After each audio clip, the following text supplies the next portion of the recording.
কিয়ামতের ময়দানে আমার আপনার যে কিতাবের কথা বলছি, এটা কোনো বুখারীর কিতাব না, এটা কোনো মিশকাত শরীফের কিতাব নয়, এটা কোনো তিরমিজি শরীফের কিতাব নয়। এটা হবে আমার আপনার এই দুনিয়ার সারা জিন্দেগিতে যা করেছি না করেছি এগুলো সব কিছুর আমলনামার কিতাব। পড়া শুরু হয়ে গেল।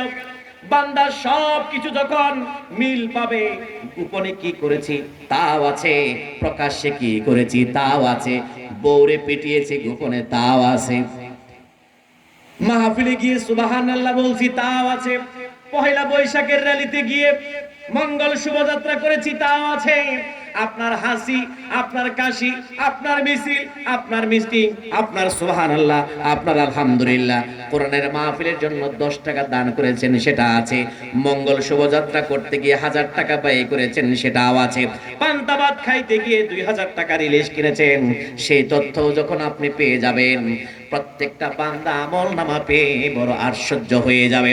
আশ্চর্য হয়ে অবাক হয়ে বান্দা মুখ থেকে একটা কথা বলবে, সেই কথাটাকে আল্লাহ অগ্রিম 1500 বছর আগে কোরআনের মধ্যে আল্লাহ ঢুকিয়ে দিয়েছেন। বান্দা বলবেন, মালি হাদাল কিতাবি লা ইউগাদিরু সগীরাতান ওয়ালা কাবীরাতান ইল্লা আহসাহা। আল্লাহু আকবার বলেন না, আর জোরে বলেন আল্লাহু আকবার।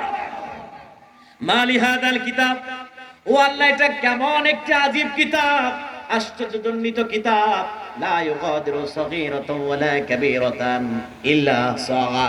সামান্য ছোট্ট একটি বিষয় আমার জীবনে দুনিয়ার বাদ পড়ে নাই, বড় একটা বিষয় বাদ পড়ে নাই গো আল্লাহ, এটা কেমন একটা আজীব কিতাব।